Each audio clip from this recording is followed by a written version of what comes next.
Hey, what's going on? It's Bill Burr, and it's time for the Monday Morning Podcast for Monday, April 16th, 2018. What's going on? How are ya?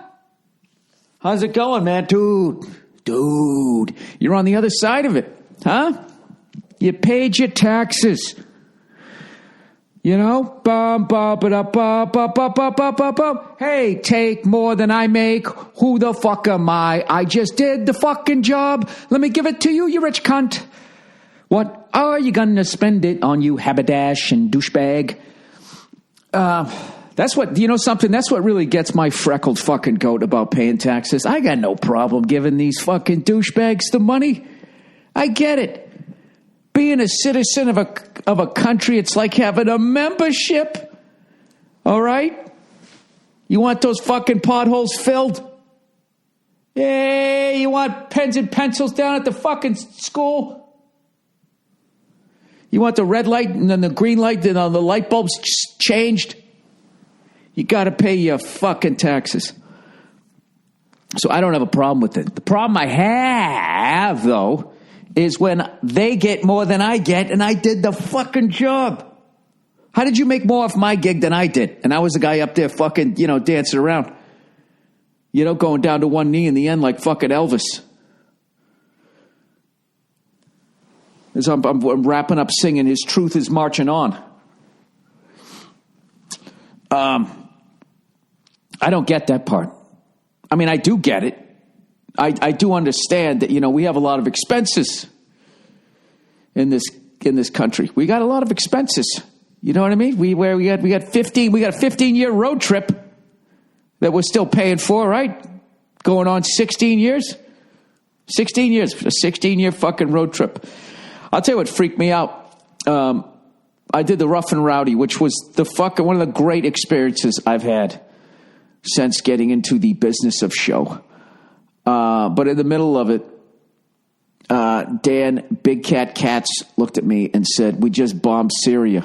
And my first thought was not like, "Oh my God, we're at war," because that's been the natural state for the better part of 2 fucking decades. My first fucking thought was, how the fuck are we going to afford that? We're going to start another war? And how are we going to pay for this, right? This is like when you're watching your friend at the blackjack table going, "Dude, you got rent to pay. Come on, it's over. Cards are cold. Let's go back to the room there." Someday you want to buy a house. But fortunately, I guess we didn't start a war. This was more like a drive-by.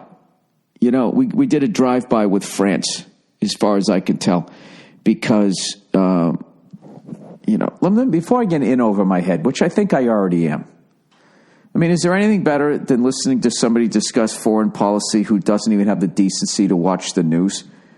Whatever the fucking news is now. I was reading this article in Rolling Stone. Oh, I read a little bit this week, believe it or not. I read this article in Rolling Stone about Facebook and the influence that it had on news, like inadvertently and all this shit. And how they allegedly have, like, when you click on an advertisement on Facebook, like they turn some fucking camera on and they take a picture of your face and they try to read the expression of your face and try to gauge the level of joy that you have to determine which ads you're going to see. And the only thing creepier than that to me is people like, "Dude, what do I care? If they're going to figure out like what I want to buy."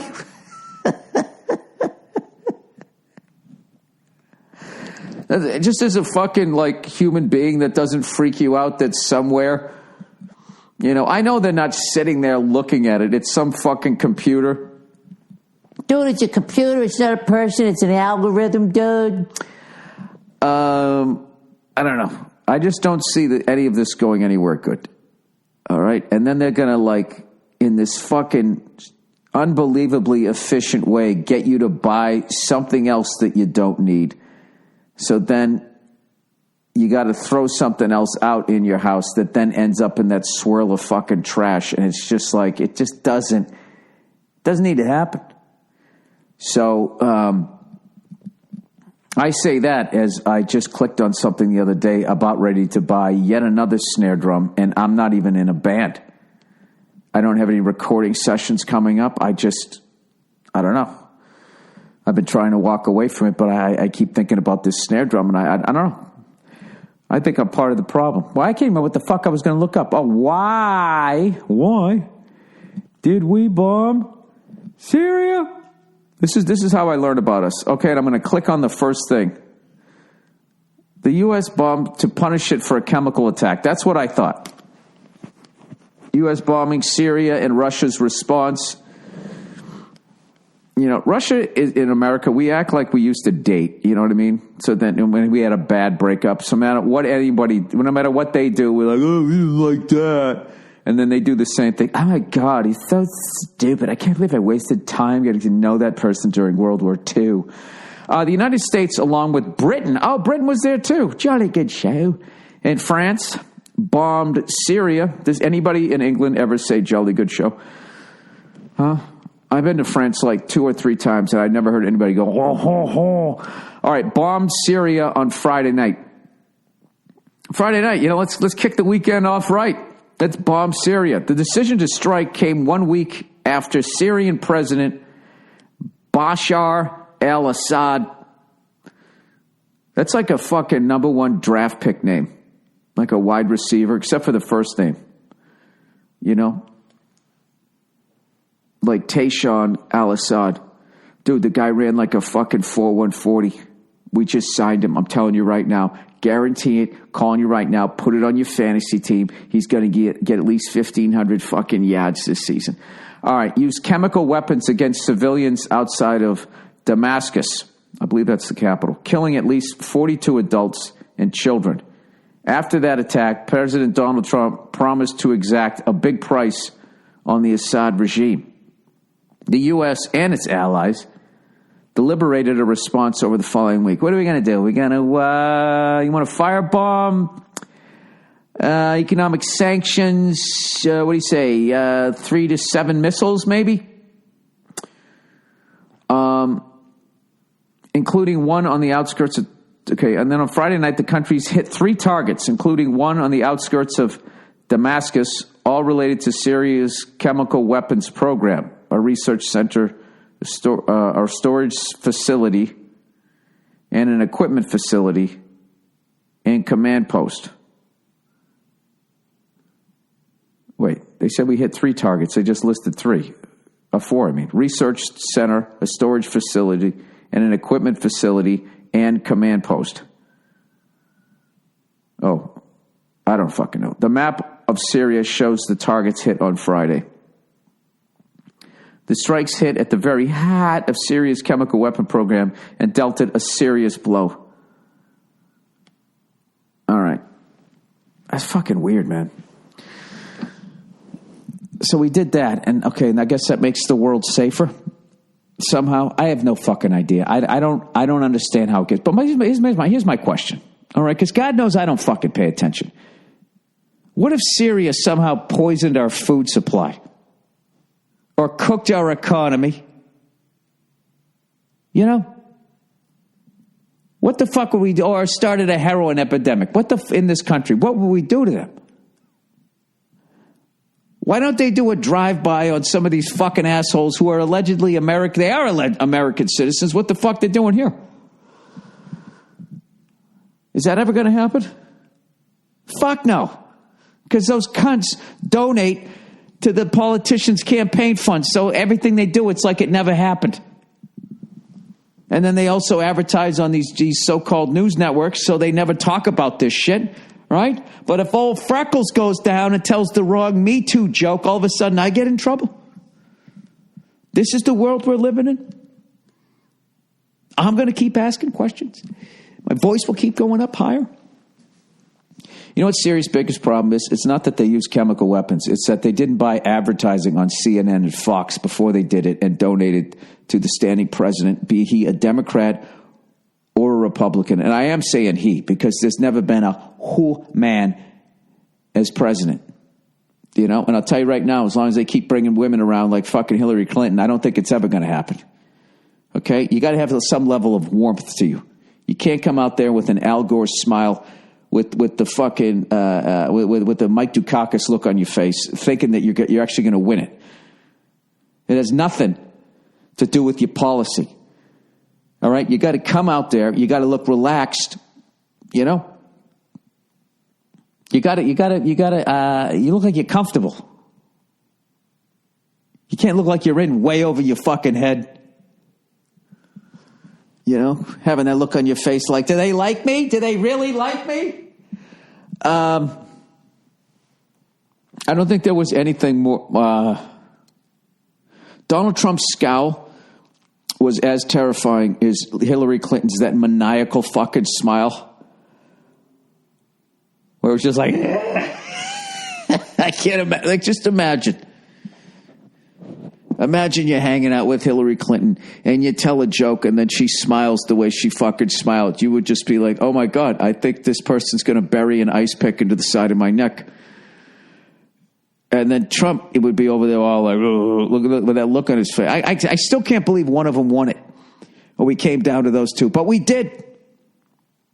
And the comedy ensues. I mean, why am I talking about foreign policy for fucking 11 minutes? When you know what I did this weekend? I went to Charlotte, North Carolina.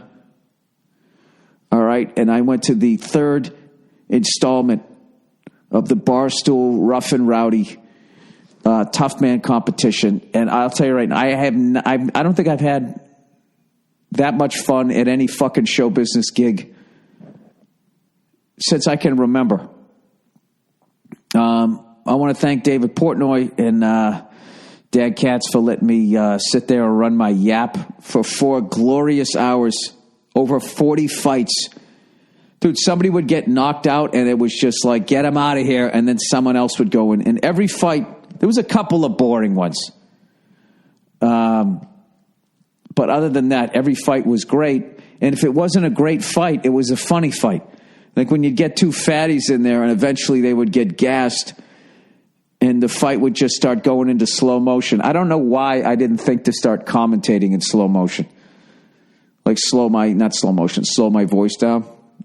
There's a left hook to the right side of his face. I mean, I literally could have talked that slow and kept up with the action. But, all right, I got to give a shout out to the fight. There was 3 fights to me that, maybe even more than that. My top 5 fights of the night, I would say. All right, in no particular order. All right, I would say the Milkman. This dude went in, his whole promo, he was dressed as a milkman, drinking milk, and it was just like, what the fuck does that have to do with anything? And then he gets in the ring, proceeds to beat the shit out of the other guy, and the guy gets a standing 8 count, if I remember correctly. Now, don't hold me to this. There was over 40 fights.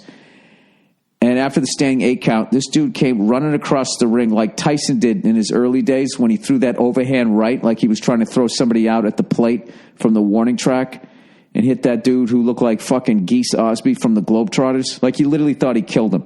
This dude did the same thing, ran across the room, except did the inexplicable. He threw an uppercut with no lead jab, nothing to set it up. I saw Buster Douglas do that one time. He led with an uppercut and got drilled in the face, and that was it. The night was over. I'll never forget this guy goes, you never lead with an uppercut. Well, the Milkman proved that theory wrong. He did a running uppercut, if I remember correctly, and just knocked this guy the fuck out. And then I understood why he was called the Milkman, because the Milkman always delivers. Isn't that a nice story? It was a great story. And in there was head trauma. Somewhere in that story, there was head trauma. All right? Then, the dude who came in after the main event dressed as the Pink Power Ranger. This guy went in dressed as a Pink Power Ranger, 5'0", a pink onesie on with little red sneakers. Like the kind of sneakers that, people who embrace being a nerd wear now, and for some reason they don't get the shit kicked out of them like they did when I was a kid. Instead, they get glorified. And his nerd power, whatever it is. So he goes in there dressed as the Pink Power Ranger and proceeds to take like 19 or 20 jabs to the fucking nose until he's bleeding. Just basically got his face reddened. He didn't get the shit kicked out of him, but he got fucking knocked around. So at the end of the fight, the post-interview fight, he's standing there with his nose fucking bleeding, just shy of profusely. And they're doing the interview. And they said, we got to ask, why did you come in dressed as the Pink Power Ranger? I'm sorry, I don't know the character's name. Why did you come in dressed as the Pink Power Ranger? And the guy, just with a straight face, just goes, because she's a badass bitch. I'd fuck her any day of the week.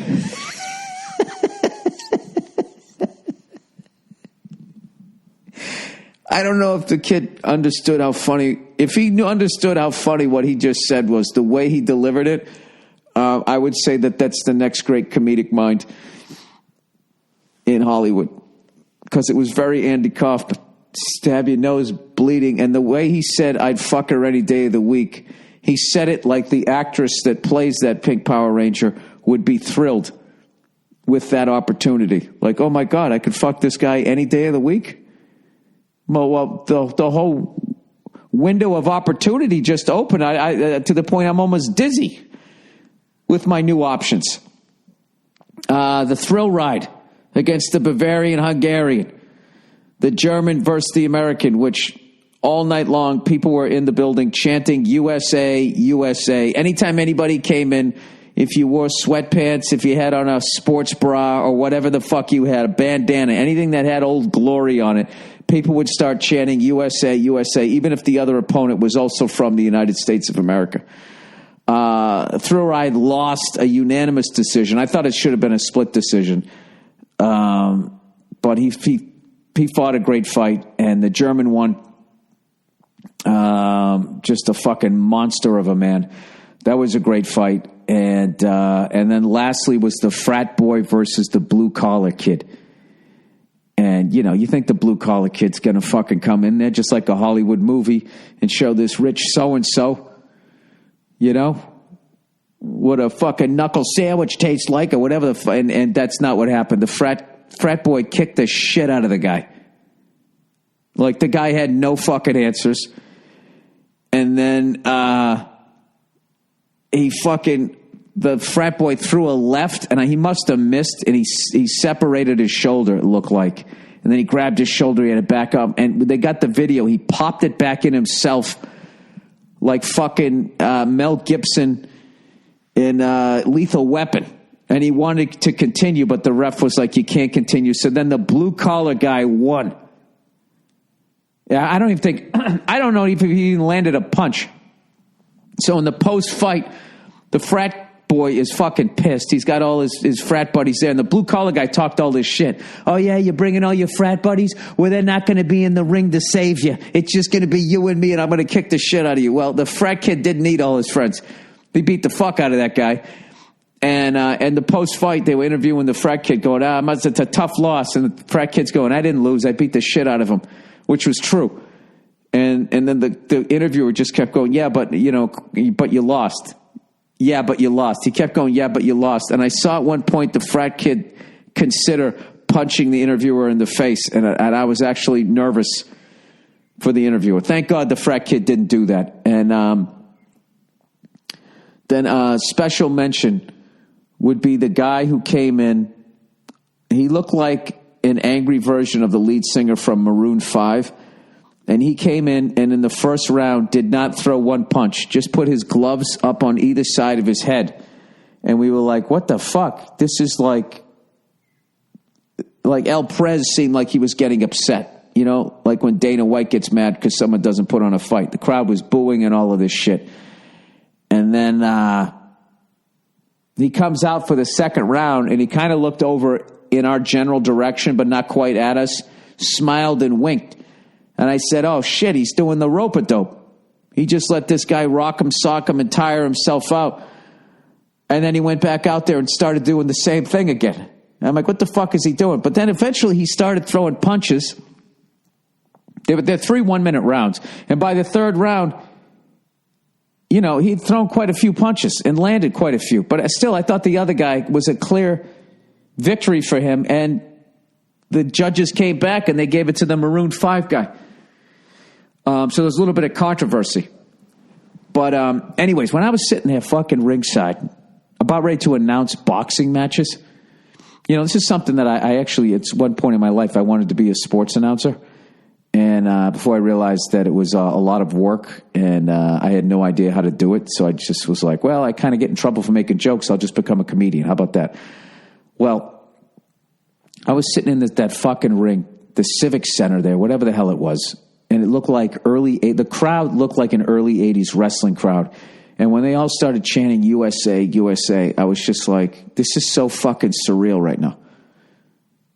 To be with this level of stupidity, to be sitting in the middle of this. This is the type of shit. And I'm not saying that I'm smarter than these people. All right? I just haven't been around that level of stupidity since I was the average age of the person in the crowd. And I would go to an event like that and I would chant USA, USA. Would you like my credits? I went to a live taping of Morton Downey Jr. show. And was screaming and yelling and standing up and applauding. I saw Dice Clay in 88 at the Worcester Centrum, and with the crowd, we all tried to boo the opening act off stage. I booed another stand-up comedian before I was a comedian. And karma came back to bite me in the ass, when I fucking did that Philly show.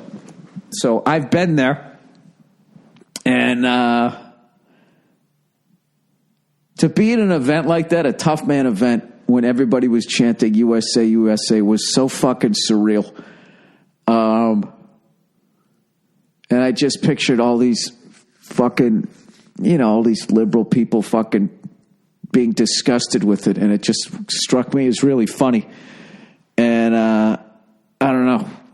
It took me back to, I actually had to look the guy's name up, unfortunately, Morton Downey Jr. I couldn't even remember his fucking name, which is another reason why I'm so happy I got married and had a kid. Because that guy was so goddamn famous and I was such a huge fan of his. And somewhere in the back of my closet, I still have a sweatshirt from that going to the Morton Downey Jr. show. I got that. This is what I did in the 80s. I went to that. I have a Budman hoodie. Do you remember when they used to have a superhero for Budweiser? I have that. And I have a Stevie Ray Vaughan tank top. I didn't get the T-shirt. I got the tank top because it was the 80s and I wanted to show off my pasty guns, because nobody did squats. Everybody just did upper body in the 80s from the In-Step tour. That's what I have left from the fucking 80s. But anyways, I can't remember where the fuck I was going with that, but it was amazing, and I want to go back to that venue, and I want to do a stand-up show in the round, in the middle of it. That's how much I enjoyed performing there. Actually announcing that. That's how much I enjoyed the arena. So I want to thank everybody that came out. Once again, thanks to everybody at Barstool. If they'll have me again, I would absolutely, in a heartbeat, I would do it again, because that was just my first one. And I think I was funny, but I think I could be a lot funnier. I just had to. It was just a lot of shit to take in. It's like, what do I do here? Do I actually announce the fight? I don't know shit about fighting, right? Do I just try to be funny? And then I also had to figure out how, Dan and Dave worked so I wouldn't be in the fucking way. So I thought towards the end got funnier. So we'll see. We'll see if I get another shot. I would definitely do it. And you guys, you got to fight. I want to thank everybody that ordered it too, because I think I think that was their best one as far as what I heard. Anyways, let me read a little bit of advertising here. DollarShaveClub.com, everybody. Oh, get rid of all the junk that's lying around your bathroom, you fucking lunatic. Give it the cleaning it deserves. And then freshen up with high-quality products from Dollar Shave Club. Dollar Shave Club members, you know what you can get? Hey, what can I get, man? Well, you can get everything you need delivered right to your fucking door. Dollar Shave Club has razors, shave butter, shampoo for your pubes, body wash, toothpaste, everything you need to look, smell, and feel your best. You'll get an amazing, high-quality shave every morning using Dollar Shave Club's executive razor. They're Dr. Kavi's Easy Shave Butter. Goes on clear, so you can see where you're shaving. Can somebody please explain that detail to me? It goes on clear, so it's see-through, so you can somehow see where you're shaving. Maybe it's shiny. Does it glisten? Anyways, and since Dollar Shave Club delivers everything to you, you don't have to set foot in a store, wandering the aisles, hunting for razors, getting caught looking at some soccer mom's tits. You don't got to look for shampoo, what aisle's the body wash in, where the hell's the toothpaste. You can take all of that and throw it away. None of it. Clean up your bathroom and your morning routine with Dollar Shave Club's Daily Essential Status Set. For just $5 with free shipping, you'll get the 6-blade executive razor plus trial sizes of their shave butter, body cleanser, and 1-wipe chari. Oh, chari. Then keep the blades coming for a few bucks a month. Speaking of next month, for a limited time only, use code Burr, B-U-R-R, at the checkout to get $5 off your second month of the club. That's code Burr at dollarshaveclub.com to save $5 off your second month. Join the club today there. And lastly, but not leastly, our old friends, the cornerstone of the advertising here on the podcast, Stamps.com. Stamps.com saves you time and money, which you can use to grow your business. I can mail any letter, any package using just my computer and my printer, and the mail carrier picks it up. They switched that from mailman. Used to be a mailman, and I'm sure some woman who walks the beat or drives a Jeep bitched. Hey, I'm out there too, just to let you know. Sorry, sweetheart. I'm not your sweetheart. Whatever the fuck I have to say to end the conversation. Sugar tits. The mail person. The mail carrier. Patient number 1. Picks up everything from postcards to envelopes to packages, domestic or international. Create your Stamps.com account in minutes online with no equipment to lease and no long-term commitments. Click, print, mail, and you're done. That's it. Oh, it's so convenient. Good Lord, is it easy? You know, it's reliable and, dare I say, efficient. I used all the adjectives they wanted me to use. Stamps.com will even help you decide, out of the fucking blue, the best class of mail based on your needs. I use Stamps.com whenever I send out my poster, which, by the way, I'm taking the photo today for my tour, which is simply called 50. You know why? Because I'm a rap fan. No, because I'm turning 50 in June. I'm going to send out all my posters. I use Stamps.com when I do it. I am a moron. If I can do it, so can you. All right? I don't care how many math classes you flunked like me. There's no math involved. And right now, you too can enjoy it. You just take the thing, you put it on the scale, it figures out what it weighs, then you type in the zip code it's going to, and magically it gives you the answer. It's like sitting next to a smart kid that's not covering up his fucking test. And right now, you too can enjoy the Stamps.com service with a special offer that includes a 4-week trial plus postage and a digital scale. Go to Stamps.com, click on the microphone at the top of the homepage, and type in Burr. That's Stamps.com, enter Burr. Do you remember when you try to look at some smart kid's fucking test and he'd cover it up? You know? And you'd get mad at him because they did the fucking work. I don't know where I stand with that. I used to hate it when I was in school. But now when I think about it, the fact that person did the work, and then I just want to show up. At the very least, I could have offered the kids something like, "Hey, I'll buy an extra bag of chips at lunch or some shit." You know what I mean, or whatever the fuck you want. Whatever they used to sell there, right? All the junk food. That's all they had was junk food. They had a shitty meal, and then it was like cookies, potato chips, just a bunch of shit. And I remember, like, for lunch sometimes, if I didn't like the lunch, I would just take my lunch money and I would buy all junk food. And people would say, "Dude, you're going to get a bunch of zits if you eat like that." And I was like, I don't think I'm going to. You know, what am I going to do? Have an apple and then get bullied? He's eating an apple, you know. Insert homophobic shit after that. All right, let's talk some sports here. Now, I know this is a weird time. For most people in most cities, your hockey team and your basketball team are done for the year. And now you're looking at your baseball team. But when you live in the city of champions, or at least you were from there, and nobody won a championship until you left, like me. Well, the Celtics did. And the Bruins won too when I was a little kid, and I don't remember. Although I did have this little Bobby Orr sweatshirt. My mother saves everything. I got to find that thing. Oh, my God, that would be great. Find that thing. Put it on my cute little daughter, take a picture. Oh, God, I got to find that. Anyways, if you live in the city of champions, not only did your basketball team with 17 championships win it, your hockey team with 6 Stanley Cups also won it. Well, I mean, made it to the playoffs. Let's start with the Boston Bruins. They're up 2-0 against the original 6 Toronto Maple Leafs, who are trying desperately to end a 51-year drought. I am a fan of the Toronto Maple Leafs. If the Toronto Maple Leafs get by us, I will root for them.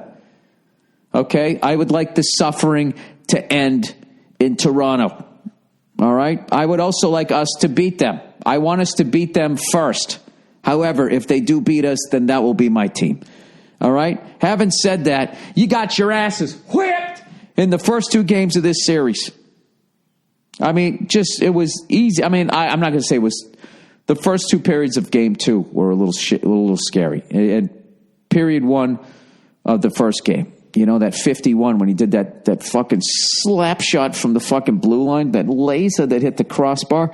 I was thinking, like, this game can turn at any second. And I kind of felt that way for a lot of the second game.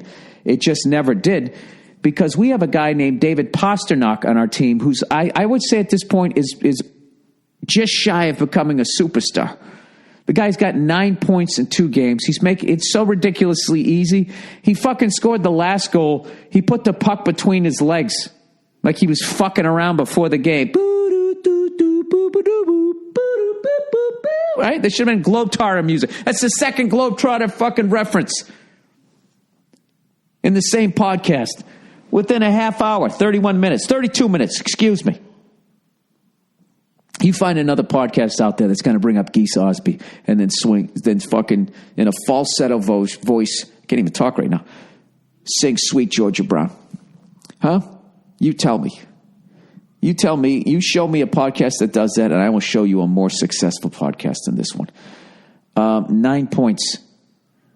That whole fucking line, fucking Bergeron, Marchand, Pastrnak, and we're playing great defense.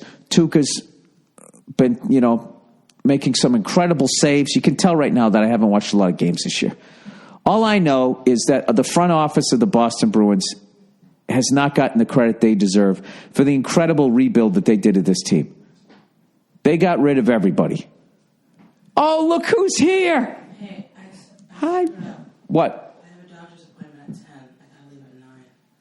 Oh, okay. Yeah, sorry. Oh, so then what? I have to watch my beautiful little baby girl? Oh, boo-hoo. Oh, poor me. Yeah, okay. Come on. All right. No worries. I leave at 9. Yeah. All right, buddy. All right. Anyways. Okay, bye-bye. I just got to wait till she leaves so I don't say any bad words in front of her. Anyway, so the fucking Bruins. We got rid of, like, the whole fucking team, basically. Other than Chara, Marchand, and Bergeron, essentially. As far as our big stars, we got rid of Johnny Boychuk, Milan Lucic, Tyler Seguin, Dougie Hamilton, Tim Thomas. We got rid of the coach, Claude Julien. We got rid of everybody. And I was thinking, like, wow, all right. I tried to put a positive, spin on it. Oh, I like watching a rebuild and all of that stuff, which I was. I watched them all this time until this year when it all came together. But I have a good excuse. Got the kid. What am I supposed to do, huh? Not go out there and play with my kid? Of course I got to do that. But I don't know. We're like really young. We're really fast. And then we still have some veterans. And then we got some other guys that have, we got some like guys that have been playing like 6-7 years. It's just this great mix. And then all these young kids that are just flying around the fucking ice.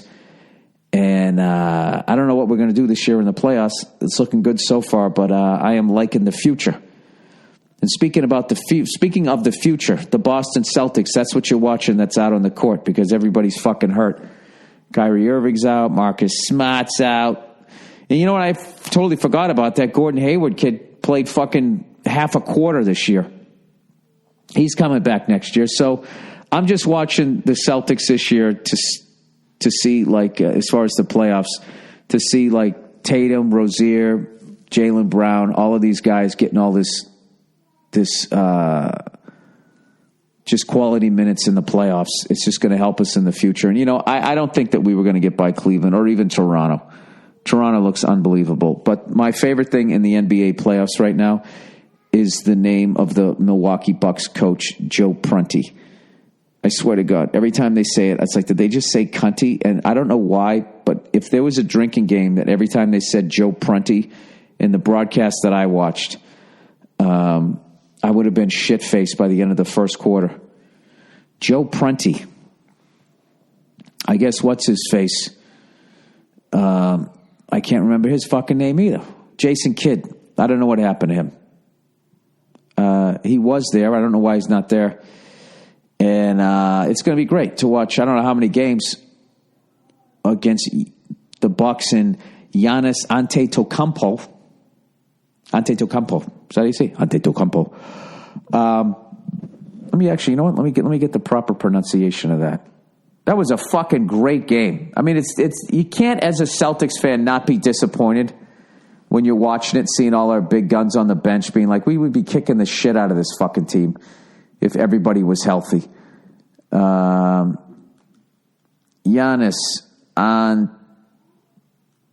Antetokounmpo. Let me see how you say this guy's fucking name. Pronunciation. What a show. Pronunciation. Here we go. All right. Oh, Giannis himself is going to explain. Here we go. Come on. Oh, my internet sucks. The Nigerian way, you gotta say with a D, so it's Antetokounmpo. But in the Greek way, you say with an NT, like Antetokounmpo. So I changed myself. Like, I don't think there is a way you gotta say the last name. Whatever you got, just say. You know, it's Giannis Antetokounmpo. Giannis Antetokounmpo. Giannis Antetokounmpo. Antetokounmpo. You can say it with the T or the D. You gotta love that the guy has that difficult last name. He's like, hey, I don't give a shit. I'm just gonna be dominating the game. That's another thing too. Is I get to watch this guy for a number of games too. Who I think he might be the next one.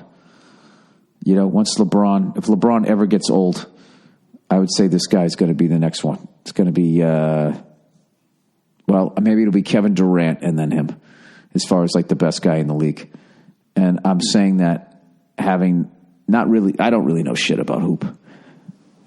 You know, what the fuck do I? Why do you guys listen to this? I don't know shit about boxing. I'm commentating about it. I don't know shit about foreign policy, yet I'm talking about that. Asking why we're not having missile strikes on corporations. All right, hippie music. Let's do some reads here for the week.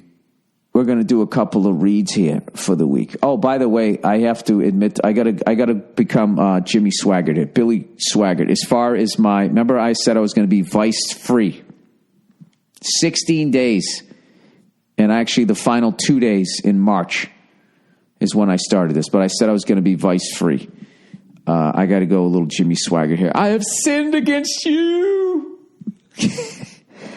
I fucked up Saturday night.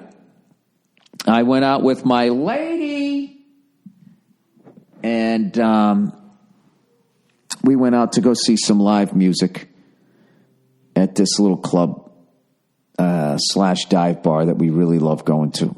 And we went there, and he was like, come on, man, you're not going to have a drink? You're not going to have a drink? And I'm like, nah, you know, I told my podcast listeners I was going to blah, blah, blah. She's like, come on, you can have one fucking drink. I said, fine. You want me to have fucking... I was really annoyed with her because I realized how weak I was. You want me to have fucking drink? A fucking drink, right? So I ordered some food, and then I ordered a club soda with the lime. And then I was just like, if she doesn't bring up having a drink again, I'm not going to order one. All right? I don't want to throw away all these days, right? So she finally just goes, look, can you just have a hit of weed? or something like that. I was like, I don't fucking like weed or whatever. And I said, fuck it, I'll do it. So I went outside the place and I took 4 hits off of this fucking joint. And I hate weed. I just don't fucking like it. And I go inside, and what happens every time I smoke weed is I just get sleepy and I want to go to bed. So I'm watching this amazing band, incredibly musicians, and they could also sing too, which is a plus. They sounded like you were listening to a record. They were so good, and they ended up doing a cover of Led Zeppelin, "Since I've Been Loving You." That Led Zeppelin would have been proud of. And I'm sitting there in the corner of the bar being like, hey, man, I just want to go to bed, man. Like, I think my pillow's like my best friend, man. And I just, so I blew it. But you know what? I didn't drink. And yesterday was the big test because now that I fucked up the whole month, I feel I'm just like, well, now what? So now do I drink? So last night I was thinking, well, I might as well have a fucking drink because I blew it. And I said, don't be a pussy. You had a couple of hits of fucking weed. You didn't enjoy it. And you came home and you went to bed. So whatever. I hit one hurdle. All right, I've jumped over all the other ones, and I'm going to keep going. Plus, I was also sober for the last 2 days of March. So, but I still didn't make a month then. I basically made, what was that, 2 days ago, 14. I went 16 days. I don't give a shit. I'm going to keep fucking going. So whatever. I blew it. Man. I gave in to peer pressure from my wife. She always ends up knocking me off the wagon, though. I remember one time I went a year and 2 days without booze, and we were in Norway at this fancy fucking restaurant, and it had like a 12-course meal. All these little bites kept coming out, and I was just laughing, going, we're never going to get full. And by the 8th one, I was like, wow, I think I'm going to puke, and they just kept coming. And then in the end, they came out with this cheese plate for dessert. That's when you know you're at a ritzy fucking place in another country. Dessert is cheese. It's like, you eat cheese for dessert? Really? And it was this pungent, stings the nostrils, Anchorman level fucking cologne, but it was cheese. And Nia took one bite, was like, I can't fucking, no way. So I started taking giant bites out of it. And she was going, cut it out, don't, you're going to get sick. And my eyes were watering. My nose was running, but her reaction, how concerned she was for me, was making me laugh so hard that I ate the whole fucking cheese plate, and it was fucking disgusting. But in that meal, she knocked me off the wagon. She's done it to me a number of times. What I'm trying to say is that I'm Sid and she's Nancy, but I won't kill her someday. So anyways, but I have to admit that I really like... the mornings are the best. I wake up, I feel good, I work out, and just 4 hits of weed. The next morning I woke up, I felt like shit. I just felt like I needed to squeegee my goddamn brain. So, I don't know, maybe she reminded me why I'm doing this. So I think I'm going to do this right through to my birthday. And then I'm going to be on vacation, everybody. I'm doing a show in Dublin, Ireland, and then I'm doing Royal Albert Hall in which I can't believe, in London, England, and then I'm on vacation. And for the next 10 days or whatever, if I want to drink, I'm going to drink. If I want to smoke a cigar here or there, I'm going to do that. And then when I come back, I think I'm going to jump right back on the wagon. I'm going to try. That's what I'm going to try to do, because I'm eating well and I'm keeping the weight off. And who's kidding who? I became a dad real late in life, and I'd like to be around. So I got to shut down the party a little bit, right? That's another great thing about having a kid. If I didn't have a kid, I probably would have shaved a good 15 years off my life. But what a fun time I would have. All right, let's read some of the music.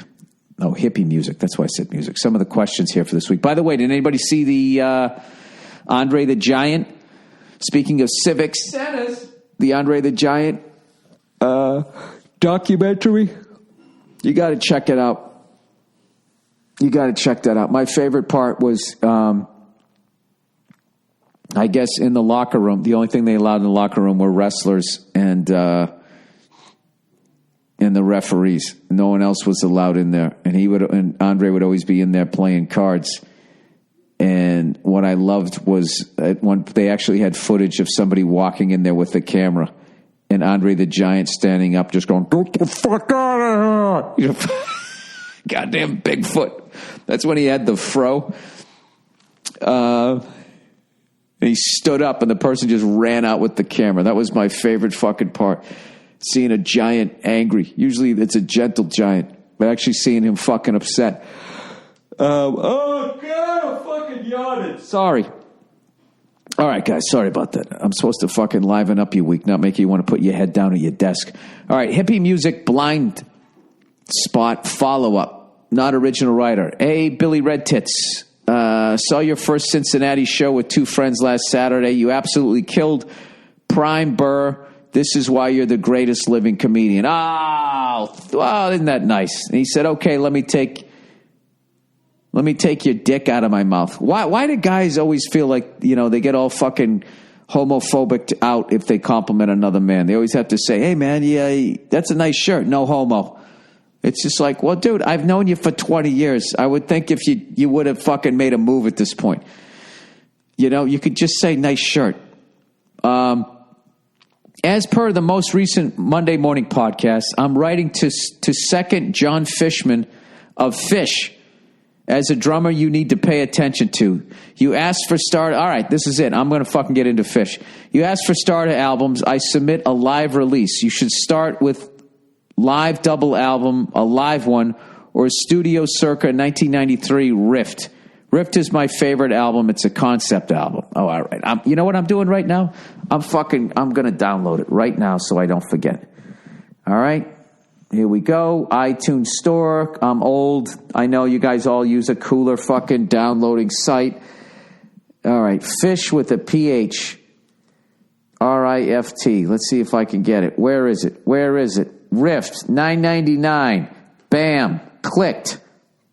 Buy. Downloading. All right. There we go.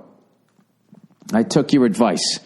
All right. A Picture of Nectar is another good one. Would be my second favorite. Covers all genres, including jazz, country, calypso, rock and roll, and neo psychedelia. Man, according to Wikipedia, I can't listen to psychedelic music because there's a small part of me that really wants to try mushrooms. And when I listen to that music, I always think like, how much more intense would this be if I felt like I could hold my brain in my hand?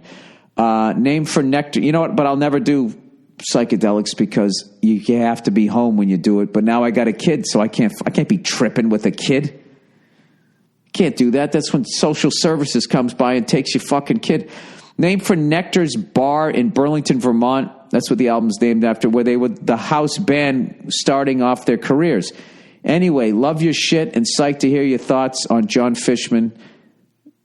Fish drumming. To me, they belong in music history books, but would love to get Billy Rowdy Red's take on it. Signed from Kentucky. All right, cool. Oh, I already love the title of this one here. Why I Need an AR-15. All right, all you Hollywood liberals, listen up. I asked people in the middle of the country or just outside of Los Angeles, which a lot of people in L.A., specifically Hollywood, consider in the middle of fucking nowhere, right? Until they have a movie premiere, and then they go down there. We love you from Bakersfield. Okay, why I need an AR-15. I just listened to you talk about not knowing why anyone would need an AR-15. I didn't say that in an insulting way, you country fuck. All right? I'm just saying, you know what I mean? If like, you know, for home defense, it's just funny to me. It's just like, how much of an asshole are you that you need an AR-15 for home defense that basically on it, you're such a cunt that on any given night, that fucking hit squad from at the end of Scarface is going to come over your fucking fence that you need to mow them down. You need basically, you know, a fucking bazooka. Anyways, the reason I need an AR-15 is because I have a small flock of sheep and I live in coyote country. Coyotes, you live in Phoenix? Coyotes won't really harm an animal as big as a cow, but sheep or goats are fair game to them. When coyotes attack in packs, they tend to attack in groups of 7 to 12 individuals. Jesus Christ. Where the fuck do you live? We have coyotes out here. They're usually in packs of 2s. Even though that's because they're all on some Hollywood diet. Most of them die of anorexia. So there's just packs of 2s. Even though I am a fairly good shot, trying to hit a moving target without hitting my sheep means that I might miss several times. I need the magazine capacity of the AR-15 or a similar gun because I only have 4 milking ewes. Is that how you say it? Ewes? What is a ute? E-W-E-S. Jesus fucking Christ. I mean, this is an easy one. But I'm not a farmer, man. Use pronunciation. What a show, pronunciation. Here we go. All right, here we go. Here's how you say it. Come on. You.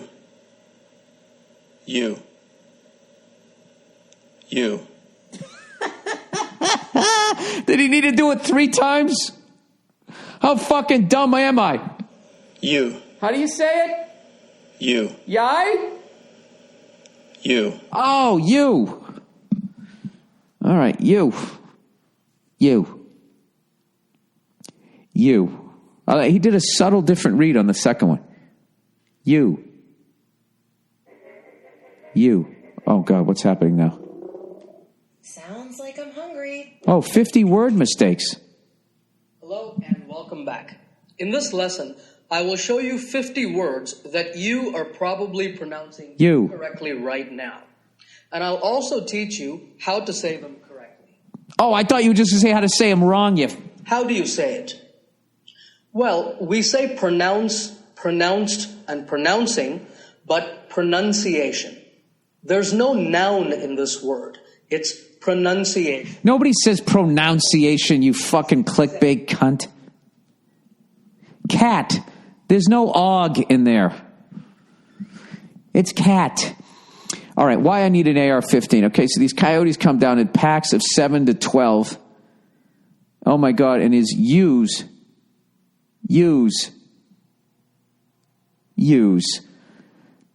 are fucking running around. I mean, what a fucking exciting morning. Jesus Christ, that's like the ultimate video game. So then you fucking blow these things away, and then what do you feed them to the pigs? I mean, that is, these fucking assholes CrossFit running down the fucking street like they're doing something. This guy is inside watching Deputy Dog,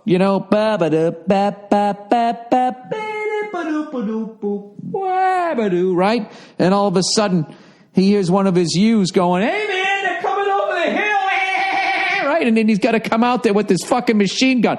Get some. I'll tell you this right now.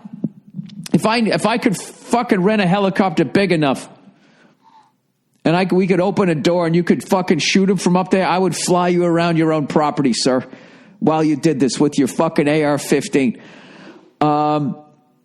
Anyways, I need a magazine capacity of the AR-15 or similar gun because I only have 4 milking ewes. And I produce feta and Parmesan cheese. What a good shit. I love both those cheeses. Thank you for producing that so I can eat it. If I lose a single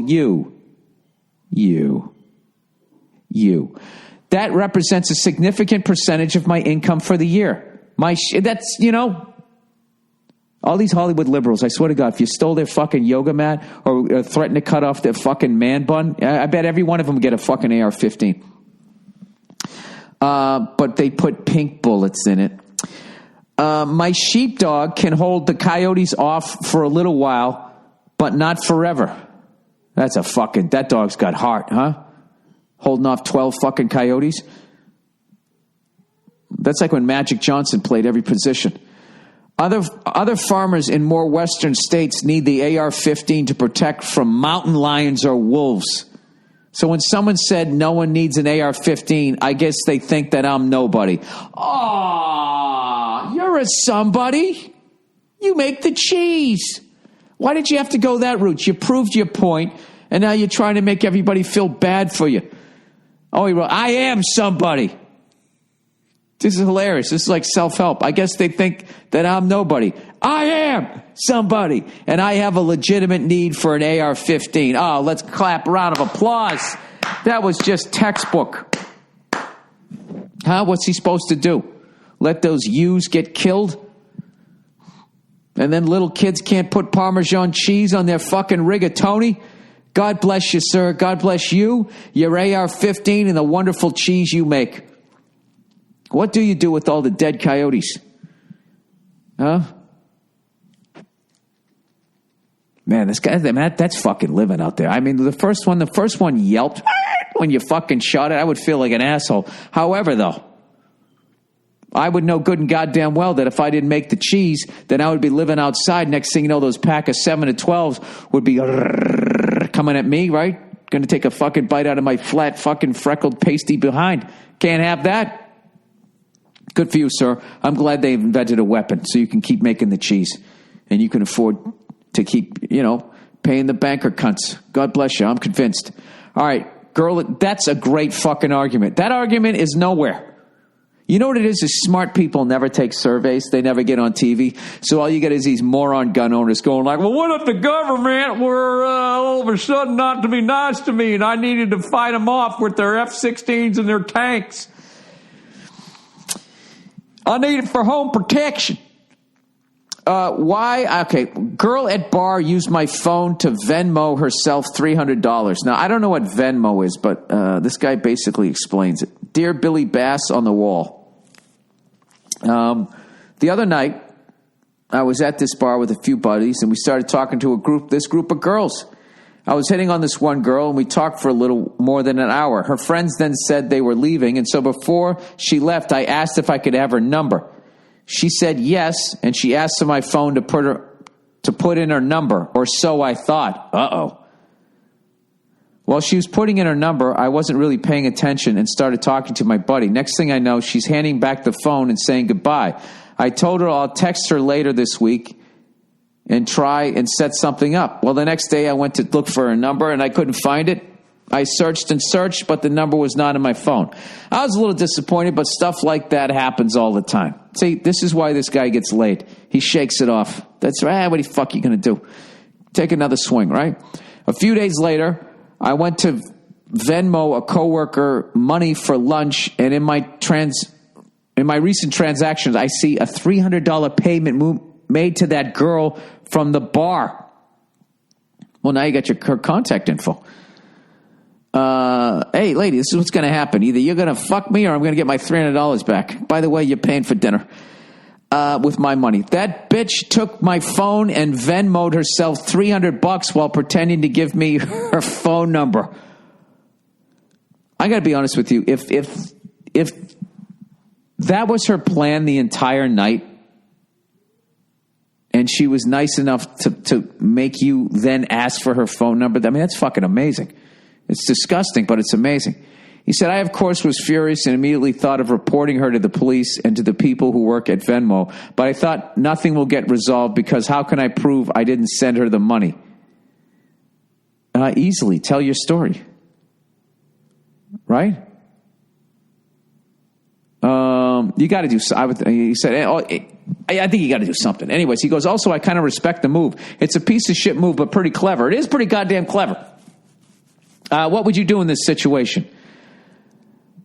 I'd probably just eat the $300. Take it as a life lesson.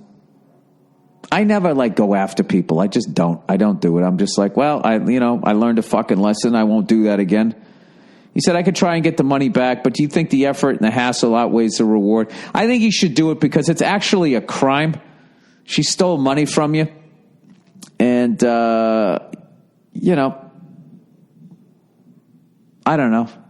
Or you just let her keep doing it, and then one day she gets caught and she fucking goes to jail because she's probably not going to stop at this. I would say, something, considering this whole fucking new movement of just trashing guys all the time and always making women out to be the victim, it'd be nice a little publicity out there that, women have the ability to also be pieces of shit. So yeah, let's even it out a little bit. I would go after her. Fuck it. He said $300 isn't going to make or break me, but I do need to stand up for guys who wouldn't be able to pay their rent if if a girl did it to them, right?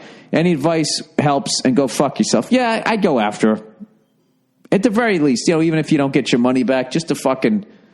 It's good that you got that information out there. So there you go, fellas. When somebody says, I'll put my number in your phone, but you don't want to say don't do that, because then they might be like, Well, I'm not going to fucking give it to you. Well, you don't trust me? Fucking relationship's built on trust. I would use this guy's story.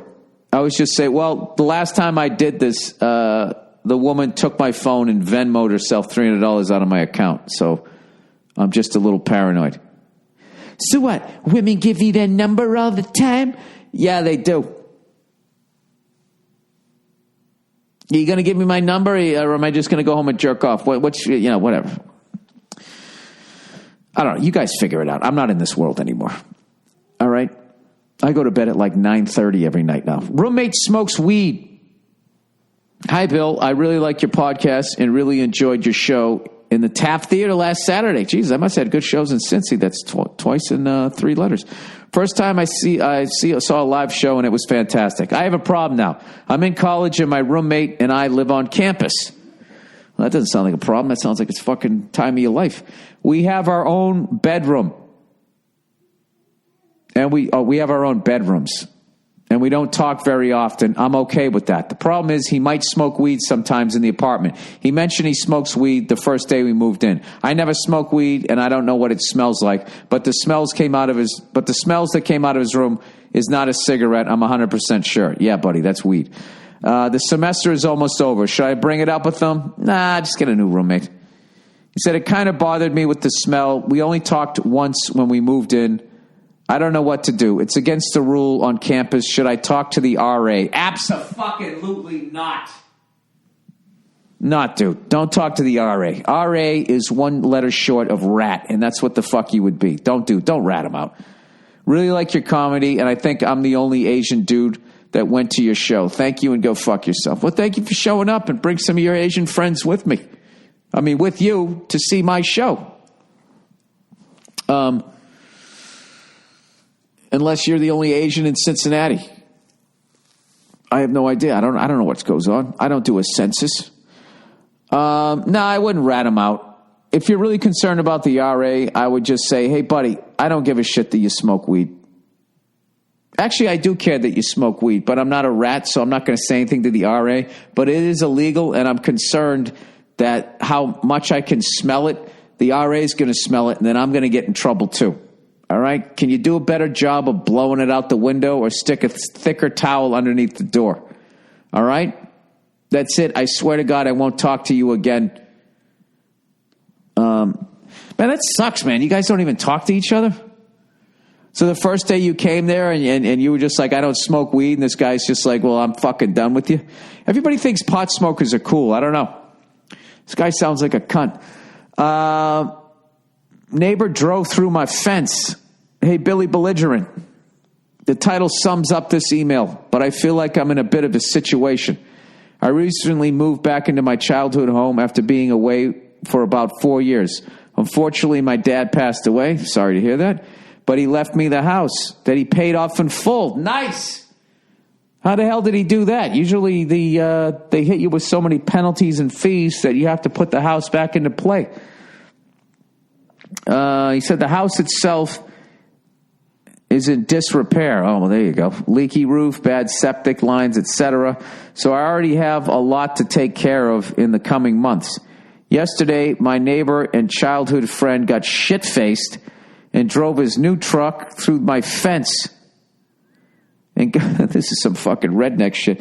And got into the giant oak tree in my front yard. The fence is wire, so it was salvageable.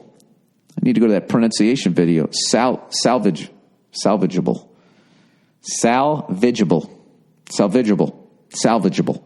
There it is. But I was still pissed. My other neighbor has security footage of the whole event. Dude, is everybody filming everybody now? Can you get away with anything? Including the hilarious moment when he tried to pull it back, the fence, and fell on his ass. Against all my neighbor's advice, I didn't end up pressing charges. Although my brother, who lives with me as well, did file a police report, which is now on the drunk neighbor's record. My question is, did I do the right thing by not pressing charges and sending him to jail? Well, how would you send him to jail? I mean, by the time you got the footage, he would be sober and he could just say, I was looking down at my phone. My back itched and I took my hand off the wheel. I more or less cut ties with this guy because he's a volatile person, as evidenced by this whole situation. He has 2 young children, 1 and 3, I think, recently lost his job and has a lot to deal with. So I didn't want to fuck him over even more. And he did actually fix my fence when he sobered up. However, I don't think this will be the last time something stupid like this happens. Should I have sent his ass to jail, or did I do the right thing? I mean, I wouldn't have said anything. The fact that he got up the next day and he tried to fucking fix the fence, I would talk to him about it. Say, hey, listen, man, I don't want to get into your business or anything like that, but I love getting shit-faced too. But if there's any way you could Uber next time, because if I was walking up the driveway, you would have run over me. I don't mind getting hammered or whatever, but that level of hammered and then to drive is a little fucking crazy. How's everything going with the job hunting? Ask him a couple of nice fucking questions and say, listen, I really appreciate that the next day you woke up, you did the right thing and you fixed the fence. All right? Now, that's what I would say to him. Okay? And then on the other hand, I think the fence issue, you need to look no further than the story of the 3 little pigs. All right? The wolf went to the first house. Little pig, let me in. And the pig goes, yeah, I don't feel comfortable with that, dude. And he said, all right, well, then I'm just going to blow this piece of shit fucking house over. And that's exactly what he did. But he's a little lightheaded, and the pig gets away. He runs over to his other brother's house, who actually went to college, but just got a degree in philosophy. So all he could afford was a house made out of sticks. The wolf shows up. He's like, hey, you little fatty. Open this door. What? Little pig, let me in. And then the pig goes, yeah, man, my other brother, who took shop class, he just blew his fucking house down. He took shop class, but somehow he lives in a fucking house made out of hay. I'm not fucking doing this. So he blows that one down. And then they go to this, the guy who majored in finance and stole a bunch of fucking money. He's got a brick house. He's got a brick. Ow. He's mighty fat. Fucking over old people. You need to put up a brick wall. Oh, man, that would piss him off. Somebody did that, and then the next day you put up a fucking brick wall. And then if he gives you shit, just put your hands out like, what? You drove through the other one. You're going to fucking run me over one night or hit this poor tree. What about the tree? The tree can't sue you. It's a victim of fucking drinking and driving. It can't take you to court. It can file a complaint, but it can't get there. It's stuck in the ground. Then you got a little brick wall between the two of you. Hey, buddy, if you weren't such a fucking drunk, I wouldn't have to do this. Other than that, what are you going to do? I would have my head on a swivel, though, when I got into my fucking driveway. This is the deal. I would just tell the guy, just say, listen, man, I don't want to call the cops. I don't want to do any shit like that. All right. But if it happens again, I'm going to have to, because you're going to kill somebody. All right. Please don't put me in that position. That's what I would say. And then I would build a brick wall. Although I think I would deal with my septic tank first. But you know what? You can't take a shit if you're dead. You know what? I'm gonna make you put the priorities up there. You're gonna roll the dice that this fucking crazy motherfucker in his truck's gonna come over there and drive through your fucking wire fence. I think you need an AR-15 to shoot out his fucking tires as he comes towards your oak tree. Why don't you talk to the fucking cheese farmer? How cool is that? That guy, he owns a farm and he makes cheese. You know what I mean? So rare do you meet somebody that actually has a job now that it's like, wow, we really need that. We need that guy. Do we need you making another fucking app that can have some whore steal $300 from you? Oh, it's so easy and convenient that somebody you don't even know can just send them fucking money. Hey, wouldn't you have her number from the transaction? I'd call her up. Give me my $300 back, you fucking thieving whore, before I call the cops. I'd get my $300 back, and then I would call the cops. There you go. That's what I would do with her. The fence thing, I'm all right with that. But I would tell him not to do it again. All right? Okay, that's the podcast. Have a great couple of days. You go fuck yourselves, and I'll check in on you on Thursday.